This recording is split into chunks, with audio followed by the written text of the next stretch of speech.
Scott here with a day in the life of an HVAC tech. Checking out a inspection, a follow-up HVAC inspection, checking on some drain line issues, rust in the drain pan, and to check and see what the problem is. It was mentioned on the inspection report that one of the drain lines should be removed. We've got the primary and secondary drain lines. The secondary is running into the pan, which is okay. We've got the float switch. We've got a drain line here coming off the drain pan. That's probably the one in question. The drain pan drain is the one coming off the back of the pan, and it looks like from the picture that was taken by the inspector that it's running down the outside wall. So I'm going to take a look. I'm going to take a look at that and take a picture of it. But it looks like our drains are okay. I'm going to stop just for a second and show the rest of the primary drain. The primary drain is coming over this way. So I am coming from where I was to the side of the house, and it looks like that it's running all the way here, and then it stops right about behind this chair and it goes down in through the wall. So that is kosher. As long as it's going into another drain or going outside. So there it is. There's where it's exiting out the attic. Okay, so we've got those drains identified. Back over here to the drain pan.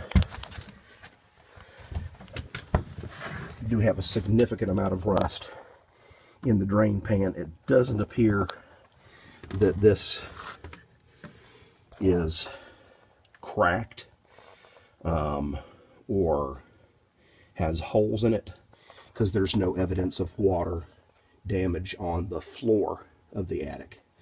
Don't see any water lines or anything like that around the base of the pan, around the back of the pan, or anything like that. So I think we're okay on that.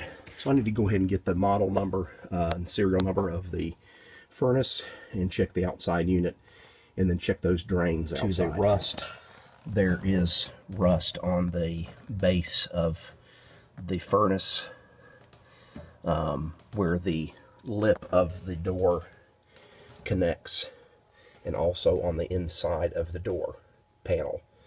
So there is a significant amount of rust in the drain pan and in the door of the unit. Actually, what I'm going to do is I'm going to take the door panel off and see if there's rust in behind the door panel where the blower motor is. So I'll be back in just a minute after I look at that. You can see there is rust on the back of the panel and rust on the inside of the furnace underneath the blower motor. So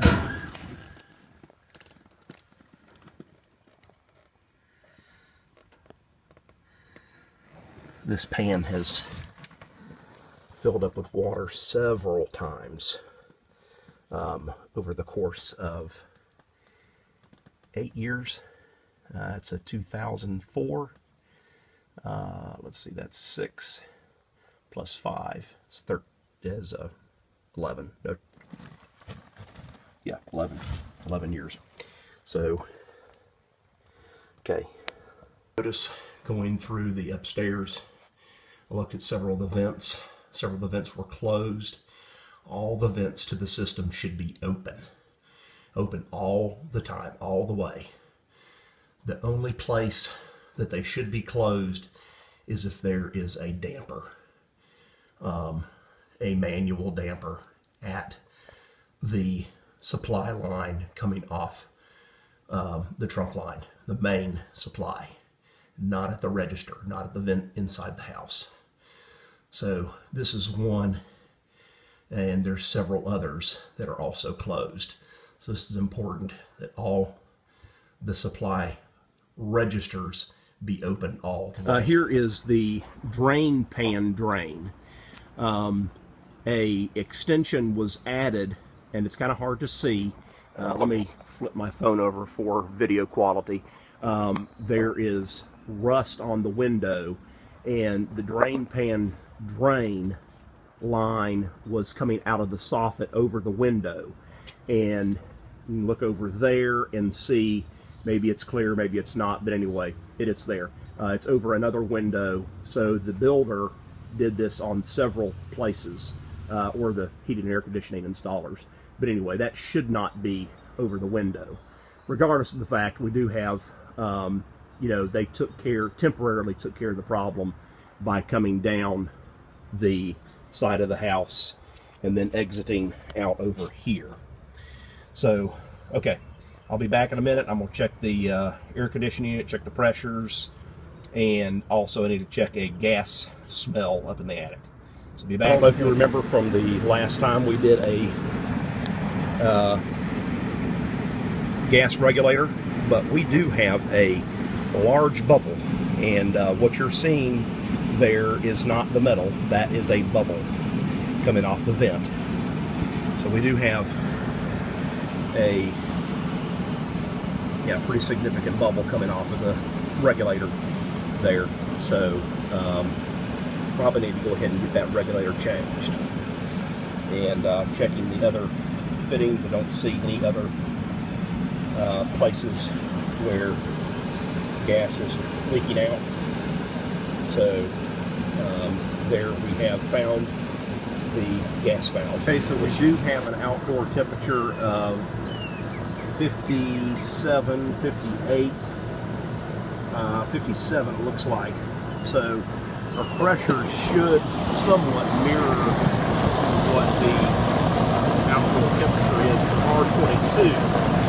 410A for R22.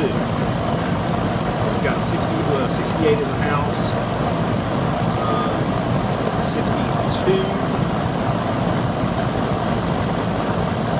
Here at 216.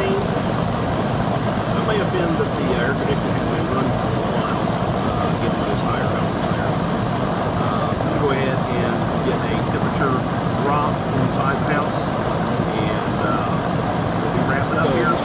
Here, once again, we'll finish up this job here. I know this video is a little bit long. The home inspector cited this spot on the side of the condensing unit where there's erosion on the aluminum coils.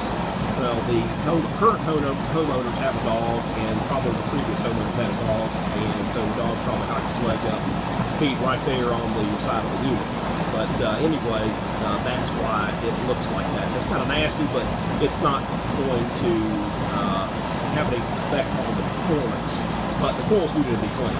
So probably what we're going to do is clean the coils, clean the drain lines out, replace the pan drain, flush all the drain lines out, and possibly the coil as well. So anyway, that's pretty much a wrap on this service call and inspection follow-up.